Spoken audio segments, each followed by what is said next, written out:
Hello everyone, welcome to the week. The UEFA Champions League playoffs first leg is done, and as we approach the second leg, a lot is at stake for Europe's elite. So, Kati, addressing the elephant in the room, what are City's chances at Santiago Bernabeu? What can we expect? Yeah, I would have to say pretty low. But then again, you say never in football. But I think the first leg, they would be very disappointed with the defending, giving away a lead and conceding 3 goals at home. So the problem is now that when City go to Madrid, they will have to push for goals. And Real, we know, have the attack, probably the best attack, one of the best attacks in the world, in Vinny Jr., Rodrigo, and Mbappe. So every time City leave themselves a little exposed, they are under threat of conceding a goal. Right. So I think it's going to be very difficult. So I think, and the City team, at its best, you could argue they have a chance, but the current City team, the way they are not functioning properly, and without Rodri and the replacement Nico Gonzalez has also been injured, even though he's back training, he could play, but I think it will be too big of an ask. Manuel Kanji is also out injured right now, so Pep is also having headaches in the defense department. And another thing is that Federico Valverde played right back for Real Madrid. One of the most versatile players in the world right now, I guess, because he was very consistent on the right back position for Real Madrid, I can say.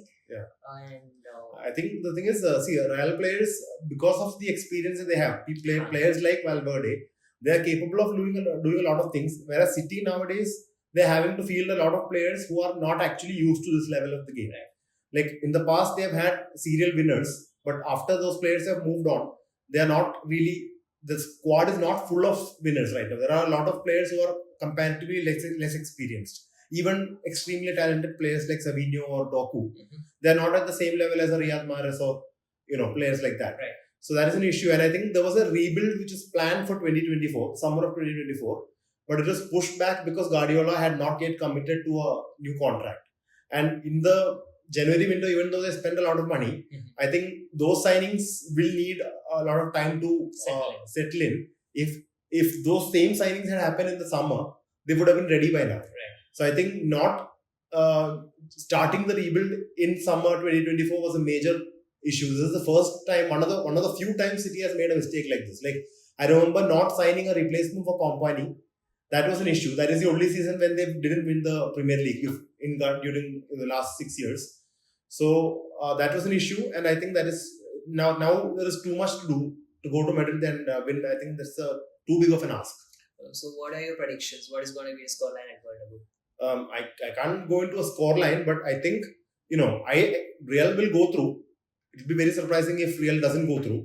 So even if they don't win, even if it's a draw, I think I don't see City actually going there and winning because of the reasons I said. Because when they will push, they will leave themselves exposed.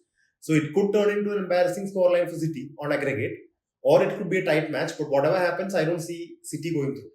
20 shots were fired by Madrid at City. That's the most by any team against Pep's Manchester City. I think Real have to be actually very disappointed that they did not score more. Also, Milan lost and so did Atlanta. Club Brugge and Feyernood managed to pull some upset. I think we need to talk about that.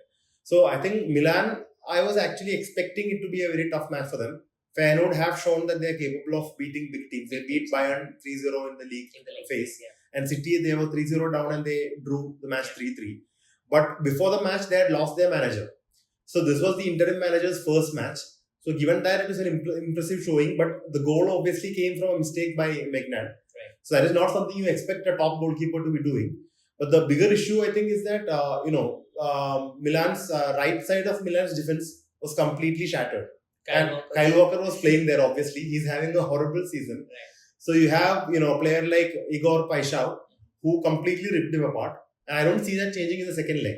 But by the same token, you have Milan who have strengthened in the attack. And interestingly, one of the major signings is Santiago Jimenez, who was playing for Feyenoord before the window. And he is the reason Feyenoord are here at this stage of the Champions League. So, earlier he would have been cup tied, but this year he is not cup tied because of the certain exceptions. So, Jimenez playing against his old team is the story of the night. So, it's only a one goal lead. So, if Jimenez can score, like I said, he's the reason Feyenoord are here. He scored 5 goals in the league phase. So if Jimenez scores, he will knock the team out after getting them here. Ideally, it's not all over for Milan, but as things stand, Juventus is the only safe CDS side who might go on. As things stand. I mean, even Juventus, it's only a 1-goal lead, but then you expect Juventus to be able to hold on to it. But I actually think I was very surprised by Atlanta's loss to Club Brugge. No disrespect to Club Brugge, but I thought Atlanta would make easy work of them. So the first leg that was that was shocking for me, but I still think that Atlanta has enough to come back and win the tie at home, especially because they're playing at home. I'm more confident of Atlanta going through than Milan going through. Then we have Borussia Dortmund, Juventus, among other teams. Do you expect any other upsets in the second leg? No, Dortmund, they have 3-goal lead, and Sporting are looking dismal since Amarim left. So I don't think there's any chance there. Again, Bayern, it's almost a done deal. Juventus maybe, but I don't think PSV have the strength to really challenge Juventus. But the one interesting game is Monaco versus Benfica. It was a 1-0 win for Benfica, and Monaco is a team which in the group phase they beat Aston Villa and Barcelona, but they have suffered 2 major blows. Like both of their defensive midfielders are suspended. Musrati got a red card, and Zakaria, who's the captain, he got a yellow card at the last minute. So because of that, he is suspended from the next leg. So both these starting holding midfielders being suspended is a major blow. But they have 2 young, they have 2 20-year-old defensive midfielders who are more than capable of covering for them. Lamine Camara and Magasa. So, but the thing is, even though they're 20-year-old, they have played sufficient games this season. Both have around 25 matches this season so far. So it's not like they're going to be completely overwhelmed by the occasion. But at the same time, these are 2 20-year-olds we're talking about, and Zakaria and Musrati are both experienced campaigners. So and they're trailing by 1 goal.